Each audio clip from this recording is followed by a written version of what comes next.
Hey guys, what's up? Good evening. So, long time no see, at least for me. Although hindi nyo naman malalaman, pero sa amin medyo na-cut ng konti yung recording namin.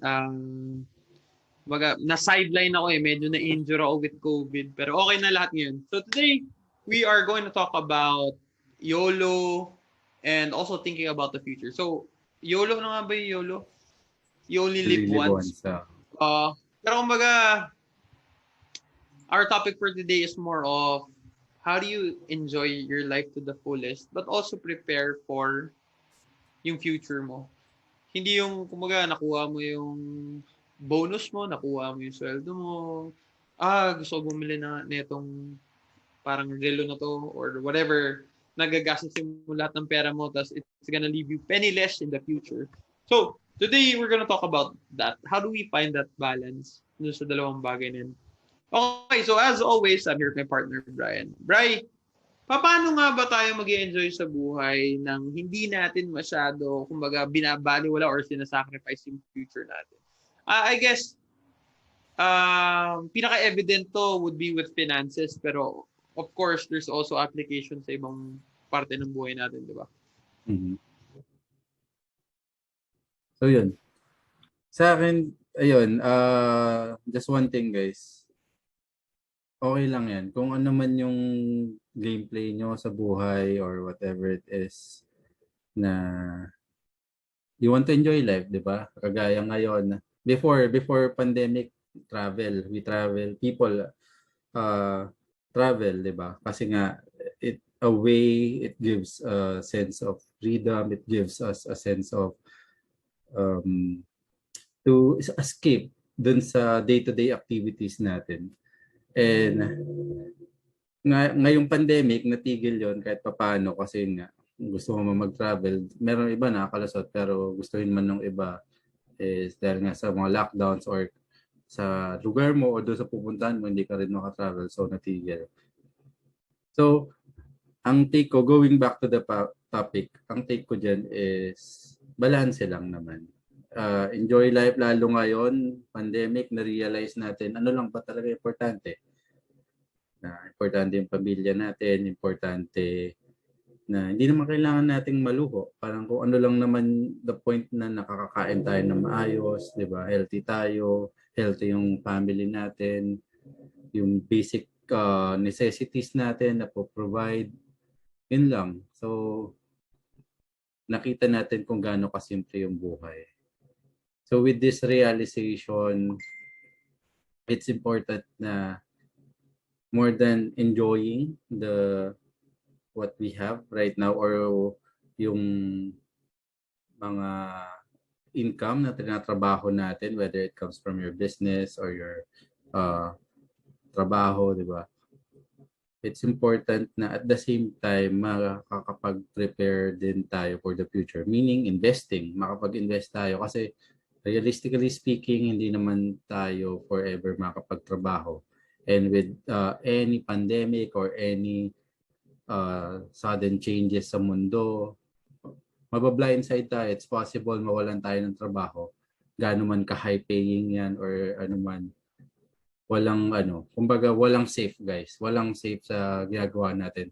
So habang meron, ito lang naman take ko dyan. Habang meron, habang malakas ang kita, it's important that na kakapagtabi tayo. So, just in case mawalan tayo, handa tayo, di ba? Just in case mawala tayo trabaho, kumbaga nakapagpundar na tayo ng magagamit natin sa mga pagkakataon na gano'n. So, mawalan tayo trabaho, magkasakit tayo, may maaksidente, may emergency gastos, nakapagtabi ka ng emergency fund. So, like what we always advocate ni JP, prioritize your emergency fund. Pag good ka na or kaya mong pagsabayin, uh, invest sa insurance. So that's for coverage nga sa pamilya mo, sa mga dependents mo. So meron kaming episode ni JP nakafocus sa insurance kung bakit kailangan mo na or bakit anong importance nun or kailan mo pa kailanganin yon. So check niyo yung episode na yon.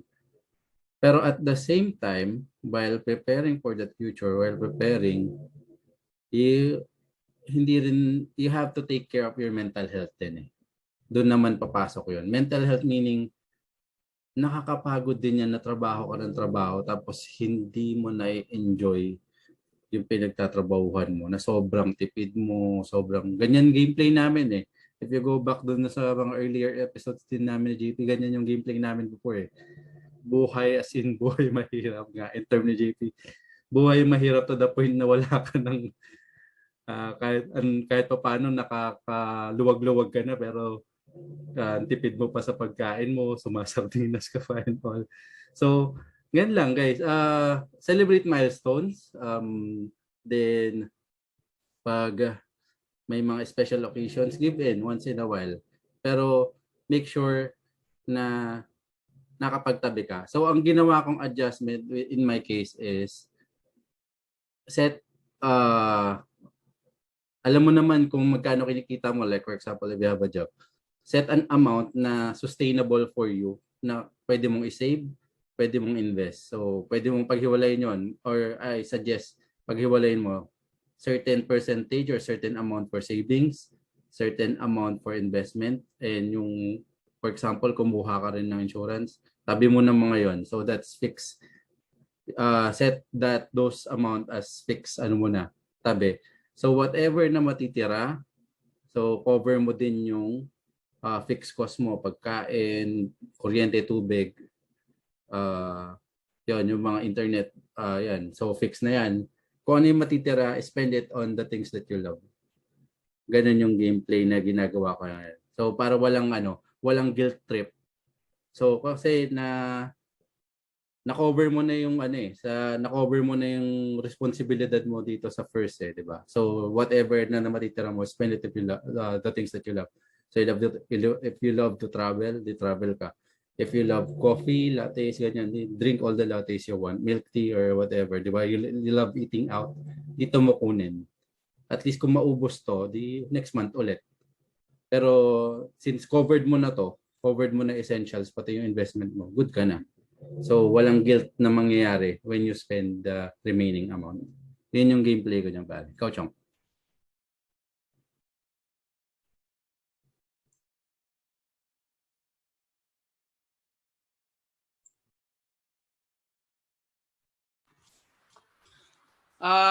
Ayun, hindi ko alam pero choppy yung internet ko eh. It's so weird. 100 Mbps na to eh, pero okay, sige. Agree din ako kay Brian. I think if there was anything that this COVID has taught me personally, you can enjoy things if you just realize na finite na to. So, ano nangyari sa akin nung 2-week quarantine ko?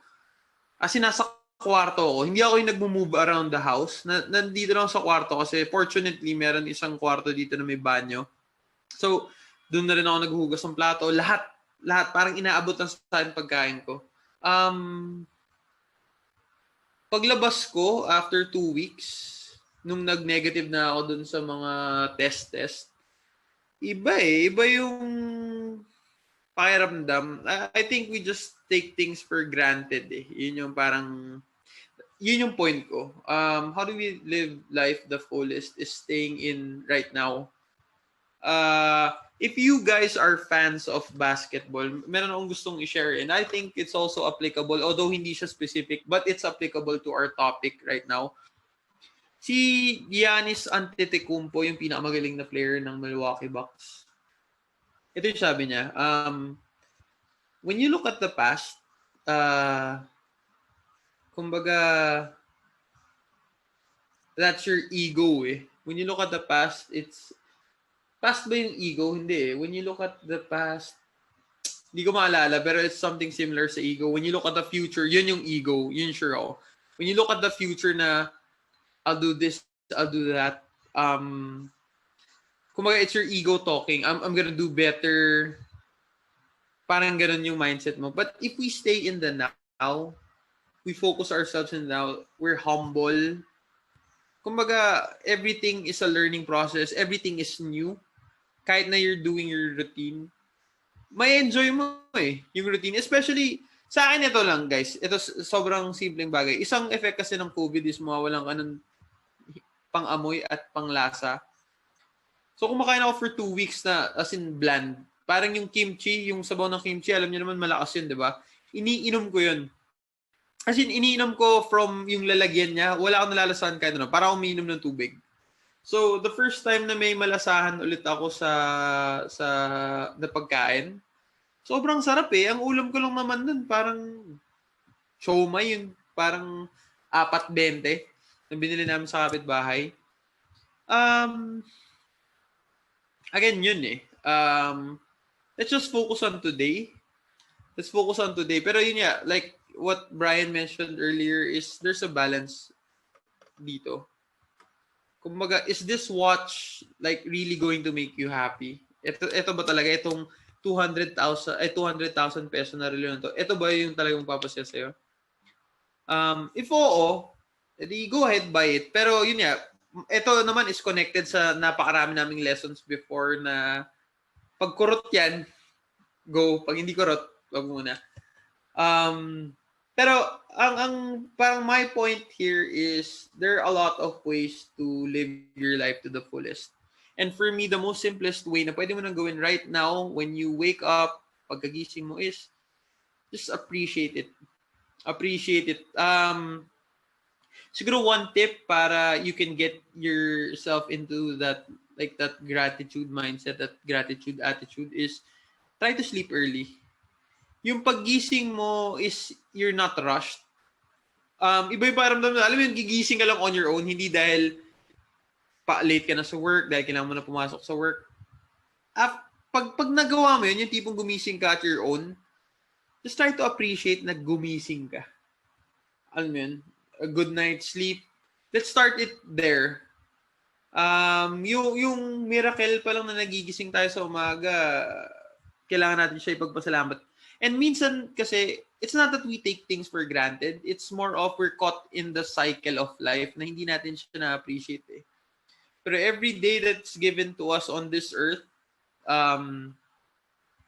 that's something to be grateful for. So, araw-araw na pagising mo, meron ka na something kagad na pwede pang hawakan eh. So, that alone, if you recognize that moment, it fuels tong living your life to the fullest eh. Kasi I think it's more of appreciating it eh. Ang problema kasi sa atin, parang we look at the future na parang, hindi, by this time, milyonaryo na ako, 30 years old, may ganito na ako, I'll be happy then. Why don't we be happy now? Pwede naman tayo maging masaya ngayon eh. Yun naman for me, ang living life to the fullest eh. It's being happy. Right? Happiness. Sa Constitution nga ng Amerika, di ba, there's a pursuit or the right to pursue happiness. Yun eh. Kasi I think life is all about being happy. Yung truly happy, hindi yung happy like in the standards. Rather, deep down inside, ano ba talaga yung zero? For me, yun yung essence ng living your life to the fullest eh. So, of course, yun nga, don't go wild with yung pera kasi although madali kitain yung pera eh.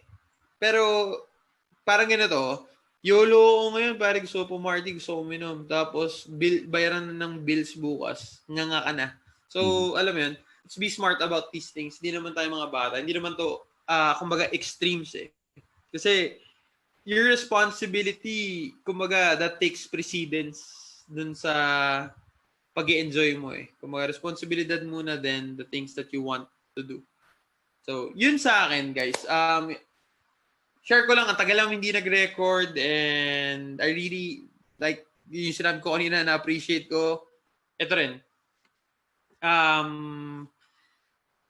We'll be more consistent and we'll come up with better things to talk about, better content. Si Brian, he got his new camera, he got his new microphone. Kita niyo naman yung video quality. It's improving. Sa previous episodes. So, hopefully we make more of these things. Something na mas magagamit ng mga tao. And yun, kumbaga, let's all live our best lives. Brian, that's it for me. You wanna add anything else? Yan guys, abangan nyo yung upcoming series na dinedevelop namin ni JP. So, yun, we'll be inviting guests na over to share their stories na makatulong din sa atin lahat.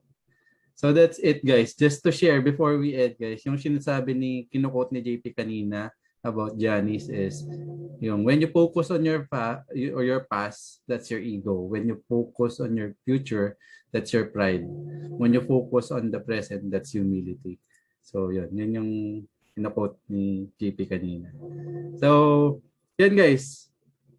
Share, subscribe, and comment kung mayroon kayong gustong i-share din, may gusto kayong itanong, kita sa comment, then pag-usapan natin yan.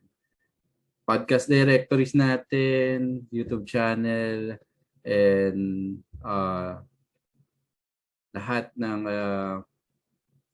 social medias natin nakapost na sa overlays. So, yun nga like what I've shared earlier, follow, subscribe, then share natin sa lahat ng tropa.